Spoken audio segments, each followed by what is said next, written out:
Welcome back to our channel Edugrabber. और आप सबका स्वागत है फिर से हमारी नई शानदार वीडियो में। जैसे कि आप लोगों को थंबनेल से पता चल ही गया होगा कि आज की वीडियो है किस बारे में।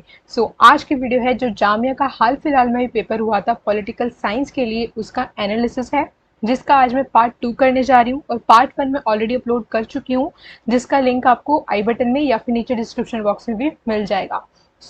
जितने भी डिस्क्लेमर मैंने उसमें फर्स्ट वीडियो में जो मैंने दिए थे अपने पार्ट 1 में, वो सारे के सारे एप्लीकेबल सेकेंड वीडियो पर भी होते हैं।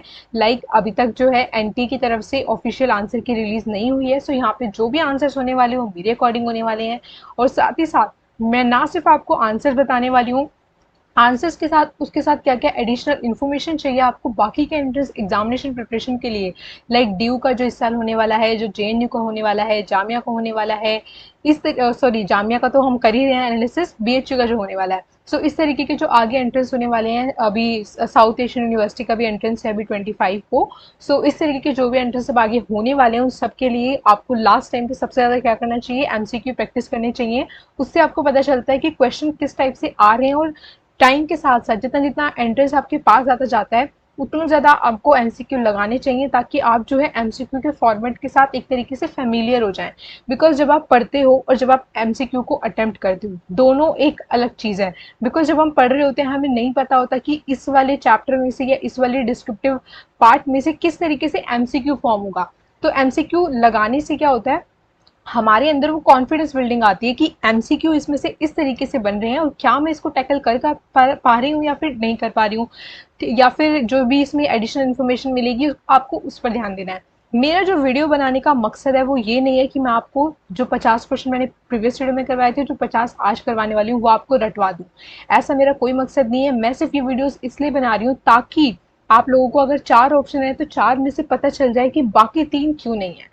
अगर आप थोड़े समझदार हो तो आप मेरा कहने का मतलब समझ गए होंगे कि मेरा मकसद ये है आपको राइट आंसर बताना नहीं है, मेरा आंसर ये है, मेरा मकसद ये है आपको बताना कि बाकी के ऑप्शन क्यों नहीं है। दैट मीन्स मैं आपको एडिशनल इन्फॉर्मेशन बताने वाली हूँ जो कि आपके एग्जामिनेशन में काम आने वाली है।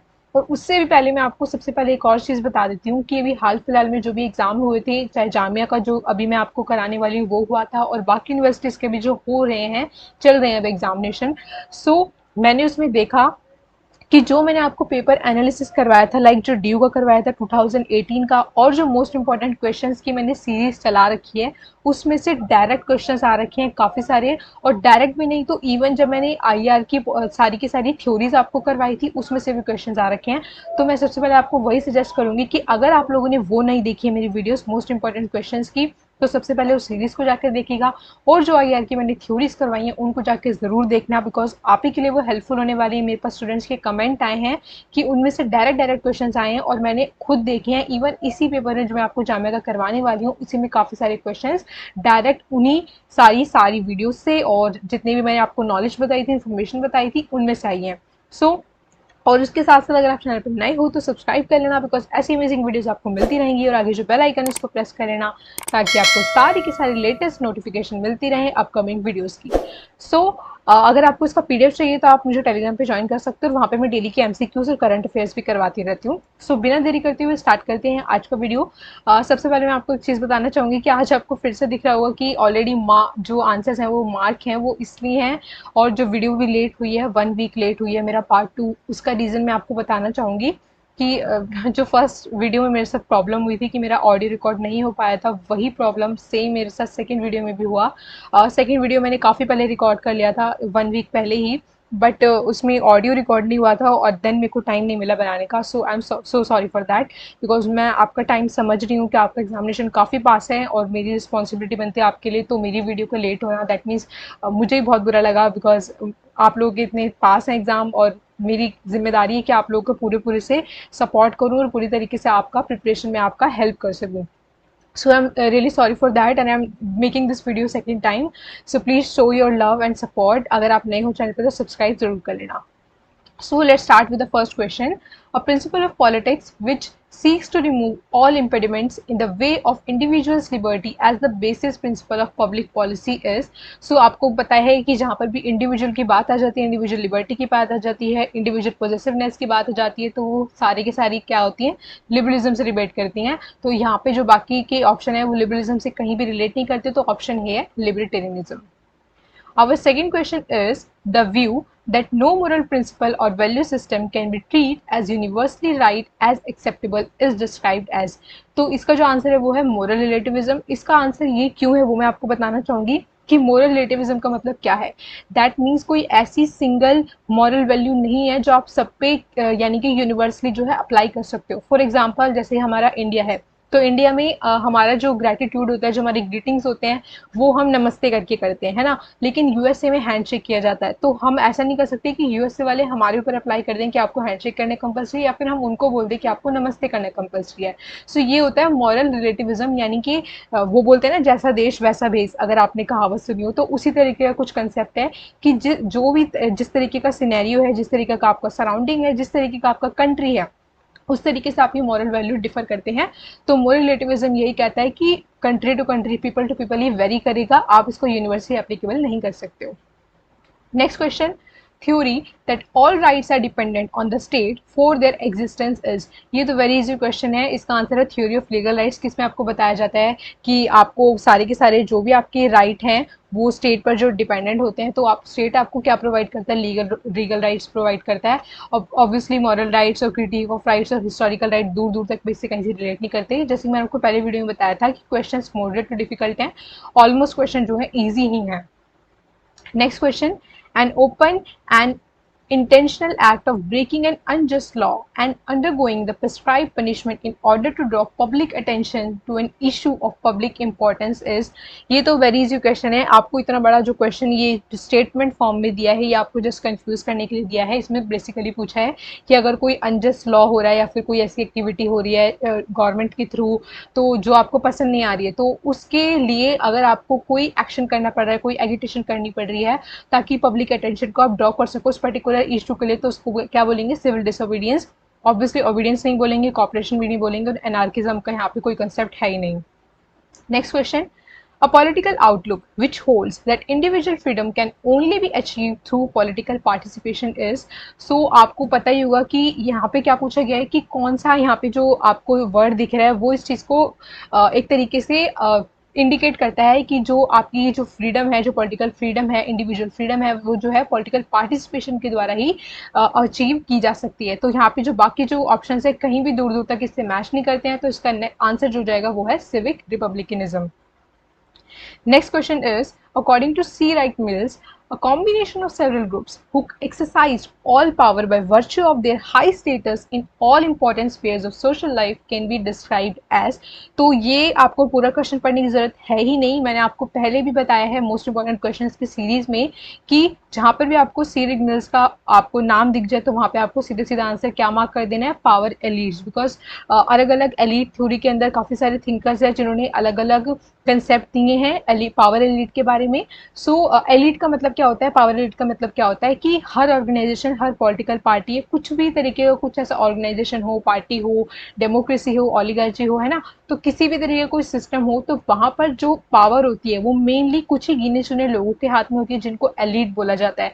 तो इन्होंने बोला था पावर एलीट्स, एक कॉन्सेप्ट दिया था, यानी कि जो सारी की सारी पावर है वो मेनली इन्हीं एलीट्स के हाथ में जाती है. ऐसा नहीं है कि सब लोग मिलकर उसको डिस्ट्रीब्यूशन से डिवाइड कर रहे हैं या अच्छे तरीके से इसमें पार्टिसिपेट कर रहे हैं. सो अगर हम इसके बाकी ऑप्शंस देखें तो जो ओलिगार्ची है वो रॉबर्ट मिशेल्स ने दिया है. और इसी के साथ आपको एलीट थ्योरी के और थिंकर्स भी जानने चाहिए, जैसे कि परीटो, मॉस्का. तो इन सब का आपको जानना चाहिए, ये कंपैरेटिव पॉलिटिक्स के अंदर आते हैं, उनमें से डायरेक्ट क्वेश्चन आते हैं. जैसे कि यहाँ पे सी राइट मिल्स का भी दिया है, तो नेक्स्ट टाइम आपको परीटो का मिल सकता है, मॉस्का का मिल सकता है. तो इस तरीके के आपको जो है थिंकर्स पढ़ लेने हैं. यही मेरा मकसद है इन क्वेश्चन को कराने का कि आपको किन चीज़ों पर ध्यान देना है अपने पेपर के प्रैक्टिस के लिए, चाहे वो ड्यू का हो गया, जेएनयू का हो गया. Okay, next question is which sociologist produce the iron law of oligarchy. जैसे कि मैंने आपको यहीं पर जस्ट बताया अभी प्रीवियस क्वेश्चन में कि ओलिगार्ची का जो कंसेप्ट था वो रॉबर्ट मिशेल्स ने दिया था. तो बेसिकली इसका मीनिंग क्या है रॉबर्ट मिशेल्स ने क्या बोला था कि कोई भी ऑर्गेनाइजेशन होता है, कोई पॉलिटिकल पार्टी होती है, ये कुछ भी होता है, तो वहाँ पे आयरन लॉ ऑफ ओलिगार्ची क्या है, हम अप्लाई कर सकते हैं। इसका मतलब क्या है कि उन्होंने बोला था कि आयरन लॉ ऑफ ओलिगार्ची का मतलब है कि कितना भी बड़ा आपका समूह हो, कितना बड़ा आपका संगठन हो, लेकिन जो पावर होती है वो कुछ गिने चुने ओलिगार्ची यानी कि जो संप्रभु लोग होते हैं उन्हीं के हाथों में होती है, और ये हर जगह पर एप्लीकेबल है, चाहे वो आपका मोनार्की है, डेमोक्रेटिक है, रिपब्लिक है, किसी भी तरीके का आपका कोई सिस्टम है, ये जो लॉ है वो सब पर जो है अप्लाई करता है। तो इसलिए इस लॉ को उन्होंने नाम दिया था आयरन लॉ ऑफ ओलिगार्ची। ये काफी ज्यादा इंपॉर्टेंट है, जैसे कि आप यहाँ पे देख सकते हो नाम वेल्फ्रेड पेरेटो, मॉस्का, तो ये सब भी आपको पढ़ के जाने हैं बिकॉज ये एलीट थ्योरी के अंदर ही आते हैं। Then our next question is, the state structure of legitimation within the capitalist society usually prevents and any challenges to authority is the formation by इसमें क्या बताया गया है, इसका आंसर एंटोनियो ग्राम्स्की, और इसका जो आंसर इन्होंने क्या बताया है, यानी कि इस क्वेश्चन में क्या बताने की बात की गई है वो है जो एंटोनियो ग्राम्स्की थे, उन्होंने क्या बोला था, एक तरीके से मैन्युफैक्चर्ड कंसेंट का एक तरीके से कंसेप्ट दिया था। दैट मीन्स जो भी पावर होती है, जो भी रूलर होता है, वो अपनी लेजिटिमेशन जो अपनी लेजिटिमेसी होती है, जो उसकी वैधता होती है, उसको सोसाइटी के थ्रू उसको कंस्ट्रक्ट करके उसको लेजिटिमेट बनाता है। दैट मीन्स कि जैसे मान लो फॉर एग्जाम्पल आप चाइना को देख सकते हो, है ना, तो वहाँ पर जिस तरीके से चीज़ें कंपल्सरी हैं लोगों के लिए, तो उस तरीके से उनकी पढ़ाई के अंदर, उनकी दिनचर्या के अंदर इस तरीके की चीज़ें डाली जाती हैं जिससे कि वो अपनी गवर्नमेंट का अपोज ही ना करें, यानी कि गवर्नमेंट का अपोज करने की हिम्मत भी ना करें। इस तरीके के लॉ बना दिए जाते हैं या फिर इस तरीके का उनको पढ़ाई करवाई जाती है कि नेशन के लिए उनको इतना ज़्यादा कठोर बना दिया जाता है एक तरीके से, ठीक है। तो इस तरीके से एंटोनियो ग्राम्स्की ने अपना कंसेप्ट दिया था कि जो जितनी भी पावर जो होती है एक रूलर के पास, वो उसको लेजिटिमेट एक सोसाइटी में अलग अलग डिफरेंट डिफरेंट चीज़ को लोगों के सामने स्ट्रक्चर बना करके जो है उसको प्रेजेंट करता है, यानी कि अगर लोग उसी चीज़ों को देखेंगे सुनेंगे तो उसी पे विश्वास करने लग जाएंगे, ठीक है। तो इस तरीके का जो कंसेप्ट है वो एंटोनियो ग्राम्स्की ने दिया था, काफी अच्छा कंसेप्ट है, ये आपको जरूर पढ़ना चाहिए, इससे क्वेश्चन भी आता है। Next question is, power defined as the production of intended effects is associated with, so ये बेसिकली इतना ज़्यादा कोई अच्छा क्वेश्चन नहीं है बिकॉज जो बर्ट्रैंड रसल हैं उनका कोई कंसेप्ट आपके सिलेबस में नहीं है, ना ही आपको ग्रेजुएशन में पढ़ाया जाता है। तो जैसे कि मैंने आपको प्रीवियस वीडियो में बताया था कि 5 से 10 क्वेश्चन या 10 to 15 क्वेश्चन ऐसे होते हैं जो कहीं से भी नहीं होते। आप कितने भी इंटेलिजेंट हो, आप उन क्वेश्चन को जस्ट एक गेस ही लगा सकते हो और उससे ज़्यादा कुछ नहीं कर सकते। सो ये उसी टाइप का क्वेश्चन है, so just ignore it. Next question is, a set of principles of justice which belong to the unwritten part of law is described as। ये तो काफ़ी इजी क्वेश्चन है कि कोई ऐसे सेट ऑफ प्रिंसिपल्स होते हैं हर सोसाइटी के अंदर जो कहीं पर भी किसी लॉ के फॉर्म में लिखे नहीं होते, लेकिन फिर भी हम उनको मानते हैं। तो उस ऐसे टाइप की जस्टिस को हम क्या बोलते हैं, नेचुरल जस्टिस बोलते हैं। फॉर एग्जाम्पल जैसे कि आप अपने सोसाइटी में देखते हो, हमें कैसे कहा जाता है कि हमें बड़ों का आदर करना है, रिस्पेक्ट करनी है, जो एजेड लोग हैं उनकी हेल्प करनी है, वो हमें कहीं पे डिफ़िकल्टी में दिखते हैं। तो ये इस टाइप के प्रिंसिपल्स हैं जो कहीं पर रिटन फॉर्म में लिखे नहीं हैं, लेकिन फिर भी हम इन सब चीज़ों को फॉलो करते हैं और मानते हैं कि सबको फॉलो करना चाहिए। तो इस तरीके की जो चीज़ें होती हैं उनको हम नेचुरल जस्टिस बोलते हैं। Next question is, shared expectation of behavior that is culturally described और appropriate is described as। so इस तरीके के, जैसे मैंने आपको प्रीवियस क्वेश्चन में प्रिंसिपल्स बताए, तो इस तरीके के कुछ नॉर्म्स होते हैं। नॉर्म्स का मतलब होता है एक तरीके से सम प्रिंसिपल्स, सम रूल्स। सो इस तरीके के कुछ शेयर्ड एक्सपेक्टेशन ऑफ बिहेवियर होते हैं जो आपसे सोसाइटी या जो आपकी फैमिली है या कोई भी जो लोग हैं वो आपसे एक्सपेक्ट करते हैं। फॉर एग्जाम्पल जैसे मैं आपको प्रीवियस क्वेश्चन में जो अभी पहले क्वेश्चन करवाया उसी में आपको एग्जांपल दिया था, आपको रेस्पेक्ट करना, लव शो करना, है ना, इस तरीके के एक नॉर्म्स होते हैं जो एक एक्सपेक्टेड बिहेवियर माना जाता है। तो इस तरीके का जो काफ़ी इजी क्वेश्चन है, मैं ज़्यादा इलेबोरेट नहीं करना चाहूँगी इसको। Next question is, the theory that holds that the authority of the sovereign is derived from God। आपको वेरी इजी क्वेश्चन है कि ऐसा इसमें जो वर्ड है कौन सा है जिसमें इस तरीके का आपको दिखाई देता है कि जो अथॉरिटी है, जो रूलर है, वो उसको गॉड से जो है गेन कर रहा है। तो ये है डिवाइन थ्योरी, आपने जो है आईपीटी में पढ़ा भी होगा। Next question is, the individual is the sole proprietor his own personal capacities for which he owns nothing to society is described as। ये तो वेरी इजी क्वेश्चन है जहाँ पे भी आपको इंडिविजुअल के बारे में इतना ज़्यादा देखने को मिल रहा है कि यहाँ पे लिखा हुआ है कि उसके सोसाइटी की तरफ जो है कोई भी जिम्मेदारी नहीं है, वो जो भी कर रहा है अपने लिए कर रहा है। तो यहाँ पे आपको क्या दिख रही है, पोजेसिवनेस दिख रही है, किसके प्रति, इंडिविजुअल के प्रति। सो ऑब्वियसली इसका आंसर हो जाएगा possessive individualism. Very easy question. Next question is an outlook that harbors negative attitude towards everything is। So basically यहाँ पे एक तरीके से आपसे टर्म पूछी गई है कि ऐसा जो वर्ड यहाँ पे लिखा है वो कौन सा वर्ड है जो इस तरीके के एटीट्यूड को शो करता है कि आपका हर चीज़ के प्रति एक नेगेटिव एटीट्यूड है। तो ऐसी चीज़ को, ऐसी चीज़ के लिए हम जो वर्ड यूज़ करते हैं वो है आपका nihilism. Next question is the perspective that globalization is nothing but the latest stage in the development of international capitalism is।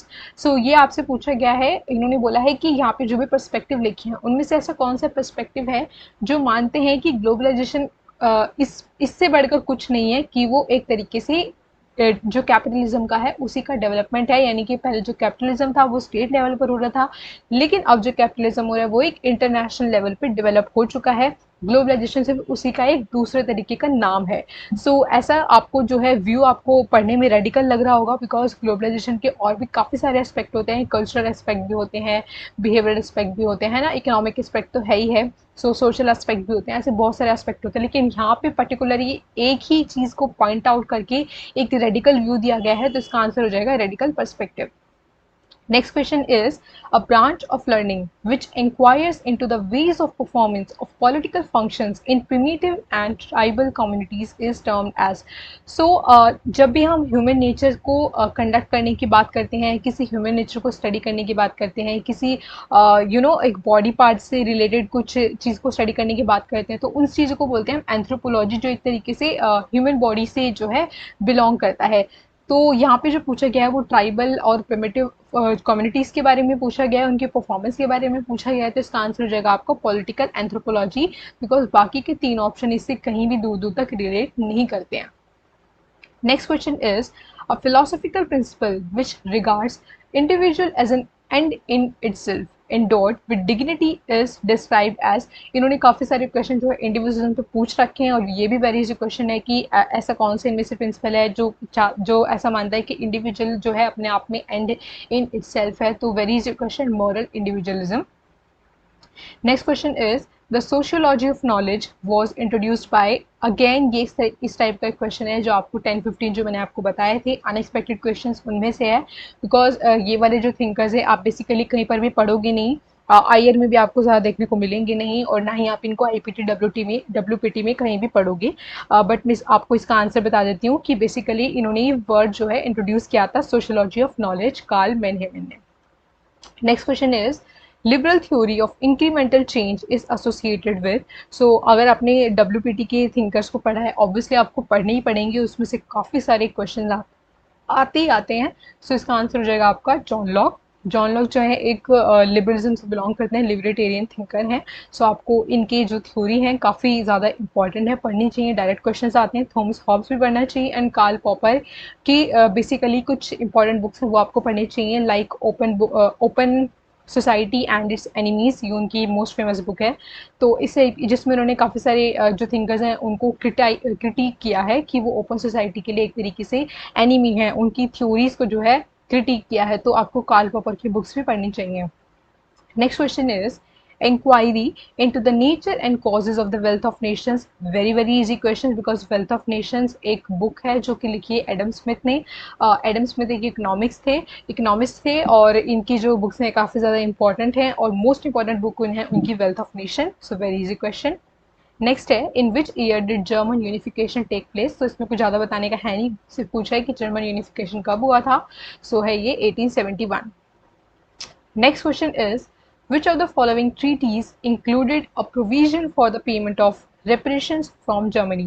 so basically इसमें क्या पूछा गया है कि जब वर्ल्ड वॉर हुई थी, वर्ल्ड वॉर 1 और वर्ल्ड वॉर 2, आपको पता ही होगा। सो वर्ल्ड वॉर 1 में एक एक्सिस और अलायंस कंट्रीज थी। सो एक जो ग्रुप था वो हारा था और एक जो ग्रुप था वो जीता था। सो हारे हुए ग्रुप में जो था जर्मनी उसमें इंक्लूडेड था। सो बेसिकली एक ट्रीटी हुई थी, वो था ट्रीटी ऑफ वर्सेल्स। इसमें क्या बात हुई थी कि जितना भी वर्ल्ड वॉर वन में जो खर्चा हुआ है, जो डिस्ट्रक्शन हुआ है, जो नुकसान हुआ है विनिंग कंट्रीज का, उनको कौन पे करेगा? उनको जो लूजिंग कंट्रीज हैं वो पे करेंगी, जिसमें जर्मनी इंक्लूडेड था। सो बेसिकली यही पूछा गया है कि जो प्रोविजन फॉर द पेमेंट था रेपरेशंस का, यानी कि उनको वापस लौटाने का, वो सारी चीज़ें खर्चा और डिस्ट्रक्शन का जितना भी जान माल की हानि होती है वो सब किसको किस ट्रीटी के अंदर उनको बताया गया था कि उनको रीपे करना है विनिंग कंट्रीज को, तो वो था treaty of Versailles. Very important. So आपको वर्ल्ड वॉर वन और वर्ल्ड वॉर टू की जो सीरीज वाइज चीज़ें हुई हैं वो आपको ज़रूर पता होनी चाहिए, उनसे डायरेक्ट क्वेश्चंस आते हैं। आपको कोल्ड वॉर भी पूरा पढ़ना चाहिए। Next question is what do you understand by the great depression? Great depression सबको पता है, very easy question, financial collapse after 1929। सो ये बेसिकली क्यों हुआ था? बिकॉज आपने, जैसे मैंने आपको अभी पहले के क्वेश्चन में बताया कि वर्ल्ड वॉर वन और वर्ल्ड वॉर टू हुआ था।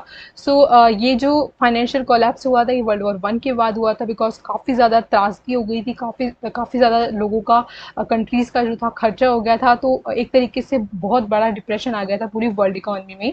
सो ये हुआ था 1929 में। कहीं कहीं पे आपको 30 लिखा हुआ मिलेगा, लेकिन आप जो है कन्वीनियंस के अकॉर्डिंग उसको टिक कर सकते हो। अगर 30 लिखा हुआ तो आप 30 को भी टिक कर सकते हो। Next question is in which country did Meiji restoration take place? Again बकवास क्वेश्चन है, आपको कोई भी से रिलेटेड नहीं है, ना ये डब्ल्यूपीटी में आता है ना आईपीटी में, आपको कहीं पर भी ये पढ़ने को नहीं मिलेगा। बट इसका जो क्वेश्चन है वो है Japan. Next question, the formation of League of Nations was based upon which of the following? So League of Nations कब बना था? ये बना था फर्स्ट वर्ल्ड वॉर वन के बाद में। जिस तरीके से आप आज यूएन को देख रहे हो, तो यूएन से पहले एक लीग ऑफ नेशंस बनाया गया था जो कि फेल हो गया था, बिकॉज जो लीग ऑफ नेशंस का कंसेप्ट था वो वुडरो विल्सन ने दिया था बनाने के लिए। और वुडरो विल्सन जो थे यूएस से बिलोंग करते थे, और अमेरिका ने ही उसका कंसेप्ट दिया, और अमेरिका खुद ही उसमें पार्टिसिपेट नहीं हुआ लीग ऑफ नेशंस में। यूएसए पार्टिसिपेटेड नहीं था, इसलिए लीग ऑफ नेशंस जो है ज़्यादा दिन तक नहीं चला और वो फेल हो गया। सो उसी के बाद जो है यूएन का बनाया गया था 1945 में, after second world war, because league of nation जो था वो फेल इसलिए हुआ था बिकॉज वो सेकेंड वर्ल्ड वॉर को रोक नहीं पाया था, और इसका जो मकसद था वो यही था कि वर्ल्ड वॉर्स ना हो again.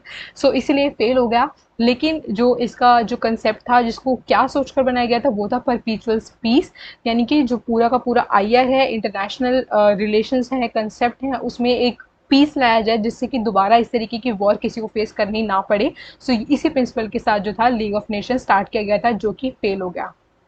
Next question, the Cuba missile crisis involve which of the following countries? Very easy question, because उस टाइम दो ही सुपर पावर्स थी, यूनाइटेड नेशंस और सोवियत यूनियन, और दोनों का जो क्राइसिस हुआ था, क्यूबा क्राइसिस, वो क्यूबा में हुआ था। बिकॉज जो यूएसएसआर था उसने जो थी अपनी मिसाइल्स को क्यूबा में तैनात कर दिया था, because Cuba was a communist country, और यूएस ने इसका अपोज किया था। उन्होंने अपनी शिप्स को पूरा क्यूबा के अराउंड लगा दिया था, और उन्होंने बोला था अगर आप हम पे अटैक करोगे तो हम आपके ऊपर अटैक कर देंगे। सो उसके बाद जो है यूएसएसआर ने अपनी मिसाइल्स को लॉन्च नहीं किया, और वहीं पर बात थम गई। सो इसको बोलते हैं क्यूबा मिसाइल क्राइसिस। तो इसमें क्यूबा, यूएस और रशिया जो थे, जिसको यूएसएसआर उस टाइम पे कहा जाता था, वो इन्वॉल्व थे। Next question, star war was another name of, तो star war strategic defence initiative को कहा जाता है। Next question, very important question, who is the author of Peloponnesian and early text in realist international politics? So ये जो book है इसके बारे में आपको पता होना चाहिए। थ्यूसिडाइजर्स को एक तरीके से फर्स्ट क्लासिकल थिंकर बोला जाता है, क्लासिकल थिंकर बोला जाता है। उनका जो million I am sorry pronunciation के लिए, मिलान डायलॉग जो था, तो उसके अंदर एक पेलोपोनेशियन वॉर करके एक कंसेप्ट था, तो उसके जो ऑथर उन्होंने पूछा गया, और बेसिकली क्वेश्चन काफ़ी बार रिपीट हो चुका है ड्यू के पेपर में भी और बाकी जेएनयू वगैरह के पेपर में भी। सो आपको ये एनालिसिस करने का मेरा यही मकसद है, आप उन क्वेश्चंस को एटलीस्ट याद रख पाओ जो बार बार हर पेपर में रिपीट हो रहे हैं, तो एटलीस्ट आप वो क्वेश्चन गलत करके मत आना। Next question is very easy question, हंस जे मॉर्गन थे एसोसिएटेड विद, उन्होंने स्पेशली इंटरनेशनल रिलेशंस के लिए 6 प्रिंसिपल दिए थे, रियलिस्ट प्रिंसिपल दिए थे। सो ये रियलिज्म से बिलोंग करते हैं, क्लासिकल रियलिज्म से। Next question is Which of the following is the most significant characteristics of realist theory of international relations? So जब मैंने आपको आईआर की थ्योरी भी करवाई थी तो उसमें मैंने आपको बताया था 3 एस के बारे में कि जो रियलिस्ट का जो कंसेप्ट है वो 3 एस पे डिपेंड करता है, सर्वाइवल, सेल्फ हेल्प और थर्ड है आपका स्टेटिज्म। सो अगर आपने आईआर की मेरी वो वाली वीडियोस नहीं देखी हैं तो जाके ज़रूर वॉच करना, या फिर आपको जो लिंक है आपको ऊपर आई बटन में भी मिल जाएगा। Next question, which of the following is an important concern for new liberal institutionalism? So उन्होंने बोला है कि यहाँ पे सबसे ज़्यादा इंपॉर्टेंट कंसर्न जो न्यू लिबरल इंस्टीट्यूशनलिज्म के लिए है वो क्या है, तो वो है पॉलिटिकल इकॉनमी। आपको मैंने लिबरलिज्म, न्यू लिबरलिज्म, तो इन सब के बारे में मैंने डिफरेंस आपको आईआर की जो मैंने थ्योरीज करवाई हैं उसमें पढ़ाया है, तो आपने नहीं देखी है जाके ज़रूर वॉच करना, आपको काफ़ी ज़्यादा हेल्पफुल लगेंगी। Next question is, monopoly capitalism and core and periphery feature in which of the following international theory? Very easy question, ये भी मैंने आपको आईआर की थ्योरीज जो करवाई थी उसमें से पढ़ाया था। सो बेसिकली मैं आपको यही कह रही हूँ कि जो मैं ऑलरेडी प्रीवियस वीडियो बना चुकी हूँ उनमें से डायरेक्ट क्वेश्चन आ रहे हैं, तो प्लीज़ आपने नहीं देखी तो जाके ज़रूर वॉच करना। जो वर्ल्ड सिस्टम का जो कंसेप्ट था उसमें यही बताया गया था कि कोर होता है, एक पेरिफेरी होता है और एक थर्ड कैटेगरी था वो था सेमी पेरिफेरी। दैट मीन्स जो कोर है, कोर कंट्रीज यानी कि डेवलप्ड कंट्रीज, और पेरीफेरी जो लेस डेवलप्ड हैं, डेवलपिंग कंट्रीज या फिर लेस डेवलप्ड। सो कोर कंट्रीज जो है बेसिकली शोषण करती हैं किनका, पेरीफेरी का। तो ये पूरा का पूरा सिस्टम किसमें बताया गया है, वर्ल्ड सिस्टम थ्योरी के अंदर बताया गया है, जो कि वॉलरस्टीन ने दिया था, इमैनुअल वॉलरस्टीन ने, जो कि मैंने आपको आईआर की थ्योरीज में काफ़ी अच्छे से एक्सप्लेन करके पढ़ाया है, तो आप ज़रूर जाके वॉच करना। Next question is, which of the following international relations theory was pioneered by Alexander Wendt? Very easy question, ये भी मैंने आपको आईआर की थ्योरीज में पढ़ाया है। कंस्ट्रक्टिविज्म क्या होता है, उससे रिलेटेड थिंकर्स, उनकी इंपॉर्टेंट बुक्स, वो सब मैंने आपको आईआर में पढ़ाया है, तो आपने नहीं देखे जाके वॉच करना। मैं आपको बार बार कह रही हूँ बिकॉज आप खुद ही देख सकते हो, एग्जाम्पल आपके सामने लाइव प्रूफ है कि क्वेश्चन उनमें से डायरेक्ट आ रहे हैं, है ना। सो अलेक्जेंडर वेंट जो है कंस्ट्रक्टिविज्म से बिलोंग करती हैं, कंस्ट्रक्टिविस्ट जो स्कूल है आईआर का। Next question is, which feminist IR theorist reformulated Hans Morgenthau principles from a gender perspective? Very easy question, ये भी मैंने आपको पढ़ाया है। बेसिकली जो मैंने आपको पहले क्वेश्चन में भी पढ़ाया कि मॉर्गेंथो ने 6 प्रिंसिपल दिए थे इंटरनेशनल रिलेशंस के लिए, वो रियलिस्ट व्यू से दिए थे, और उसमें सारा का सारा जो कंसेप्ट था वो मैन ओरिएंटेड था, लाइक वॉर वगैरह। ये सारी चीज़ें, जो जे एन टिकनर है वो एक फेमिनिस्ट थिंकर हैं, तो उन्होंने बोला था कि ये सारी चीज़ें जो हैं कहीं पर भी विमेन के जो एट्रीब्यूट्स होते हैं, विमेन के जो कैरेक्टरिस्टिक्स होते हैं, उनसे एक तरीके से अपोज करते हैं, बिकॉज विमेन कभी भी नहीं चाहती कि वॉर हो। उन्होंने इन सारे प्रिंसिपल्स को एक फीमेल परस्पेक्टिव से, एक फेमिनिस्ट परस्पेक्टिव से उनको रिफॉर्मुलेट किया था। 6 नए प्रिंसिपल दिए थे। ये दिए थे जे एन टिकनर ने, और ये जो है काफ़ी ज़्यादा इंपॉर्टेंट थिंकर है, तो उनकी बुक्स और थोड़ा बहुत इनके बारे में आपको गूगल करके पढ़ लेना चाहिए। Who is the author of the book art of war? तो इसका आंसर है सन सू। जो निकोलस मैकाइवली हैं उन्होंने भी ये एक बुक लिखी थी the art of war, but basically आप जो इसका मेन थिंकर यानी कि जो इसका मेन ऑथर माना जाता है वो इन्हीं को माना जाता है। वैसे इन्होंने भी लिखी थी, काफ़ी बच्चे इसमें कॉन्ट्रडिक्ट हो सकते थे कि इन्होंने भी लिखी है, बट बेसिकली इसका जो मेन राइटर माना जाता है वो द आर्ट ऑफ वॉर इन्हीं की बुक को माना जाता है। आंसर इसका सन सू है। The current vice president of the United Nations is very easy question, because US के अभी हाल फिलहाल में जो है इलेक्शंस हुए थे, और कमला हैरिस जो है उनको एक तरीके से वो इंडियन अमेरिकन हैं, तो काफ़ी ज़्यादा इंडियंस के लिए थोड़ा सा प्राउड मूवमेंट हो गया था, तो काफ़ी ज़्यादा ये न्यूज़ में रहा था, इसीलिए इन्होंने जो है इसको एज ए करंट अफेयर पूछ लिया है, Kamala Harris. Who is current secretary general of the united nations? Very easy question, Antonio Guterres, वो सेकंड टाइम अभी बने हैं। और ये आपको पढ़ लेना चाहिए कि मेन जो ऑर्गेनाइजेशन है उनके हेड कौन है, लाइक ब्रिक्स के आपको पढ़ लेना चाहिए, सार के, आसियान की, तो इन सब के जो है आपको सेक्रेटरी और या फिर जो हेड होते हैं वो आपको नाम पढ़ लेना चाहिए, एक बार नज़र डाल लीजिए कि क्या पता उनसे क्वेश्चन आ जाए।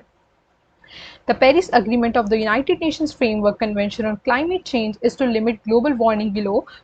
एक डिग्री जो है वहाँ पे डिसाइड की गई थी कि इससे जो है ऊपर नीचे जो भी है एक तरीके से एमिशन या जो भी है नहीं किया जाएगा, जो कि क्लाइमेट के लिए हार्मफुल हो सकता है, तो वो था 2.0 degree Celsius. Next question, 2020 Nobel prize in economics was won by. Again मैं आपको ये बताना चाहूँगी कि इस टाइप के क्वेश्चंस ड्यू जेएनयू वगैरह में नहीं पूछे जाते। कभी एक्सेप्शन हो गया तो हो गया, लेकिन डीयू या जेएनयू में इस तरह के क्वेश्चन नहीं पूछे जाते, लेकिन जामिया हो गया और साउथ एशियन यूनिवर्सिटी हो गया, तो इनमें इस टाइप के क्वेश्चन पूछे जाते हैं नोबेल प्राइज वगैरह से रिलेटेड। इसका जो आंसर है वो आपका ये डी है, Paul R Milgrom, Robert B Wilson.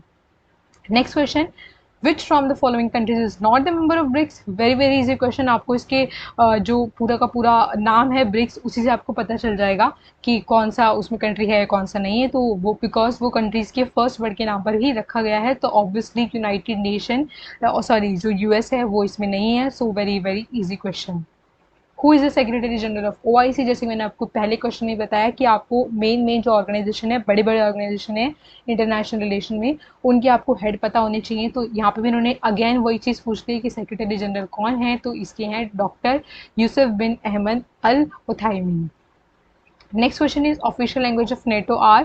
Because जो नेटो है वो यूरोपियन कंट्रीज उसमें ज़्यादा है और वहाँ पर जो है इंग्लिश और फ्रेंच ज़्यादा बोली जाती है, तो इसलिए उनकी जो ऑफिशियल लैंग्वेज है वो है English and French. Next question is which of the following are the members of Quad? ये इसलिए पूछा गया है बिकॉज ये भी करंट अफेयर में था। इस जो क्वाड की जो नेवल एक्सरसाइज होती है उसको मालाबार एक्सरसाइज बोला गया था, जो अभी हाल फिलहाल में हुई थी। सो बेसिकली आपको क्या पता चल रहा है इस क्वेश्चन से कि आपको करंट अफेयर्स पर भी ध्यान देना है। करंट अफेयर से डायरेक्ट क्वेश्चन आते हैं। सो क्वाड में जो है 4 कंट्रीज हैं, वो है USA, Australia, India and Japan. और ये बेसिकली क्यों बनाया गया है? चाइना की जो पॉलिसी आजकल चल रही है डिफरेंट डिफरेंट जगह पर जाकर, एक तरीके से इकोनॉमिकली या किसी भी तरीके से, एक तरीके से कब्जा ही मान सकते हो आप उसको। लाइक उन्होंने जो हमन टोटा फोर्ट था उस पर भी कब्जा कर लिया। कब्जा इट मीन्स कि वैसे कब्जा नहीं कि एक तरह डिक्टेटरशिप नहीं, बट एक तरीके से इकोनॉमिकली कंट्री को अपने ऊपर इतने डिपेंडेंट बना देते हैं कि उसके पास और कोई चारा ही नहीं बचता अपनी चीज़ों को, अपने रिसोर्सेज को चाइना को देने के सिवा। उसकी एक डेब्ट ट्रैप पॉलिसी है जिसमें वो कंट्रीज़ को, जो छोटी कंट्रीज होती है उनको लोन इतना देती है कि वो रीपे ही नहीं कर पाती। सो इस तरीके की पॉलिसीज को, चाइना को जो इन्फ्लुएंस है उनको रोकने के लिए क्वाड कंट्रीज ने अपना एक क्वाड बनाया है जिसमें वो जो है चाइना को काउंटर करने की स्ट्रेटेजी बनाते हैं। तो इसमें है USA, Australia, India and Japan. Next question is again Nobel prize question. बकवास क्वेश्चन है, आपको नहीं पढ़ना है, बट फिर भी मैं आपको बता देती हूँ कि 2020 नोबेल पीस प्राइज। बट ये क्यों पूछा गया? बिकॉज ये काफ़ी ज़्यादा न्यूज़ में था। ये वर्ल्ड फूड प्रोग्राम को दिया गया था। उस टाइम पे कोरोना वायरस चल रहा था और उस टाइम पे जो है Nobel prize World Food Programme को मिलना एक तरीके से काफ़ी ज़्यादा इंपॉर्टेंट बात हो गई थी, इसलिए इन लोगों ने ये पूछा है। बाकी आपको नोबेल पीस प्राइज वगैरह जो है डी या JNU के लिए आपको इतना ज़्यादा नहीं पढ़ना है।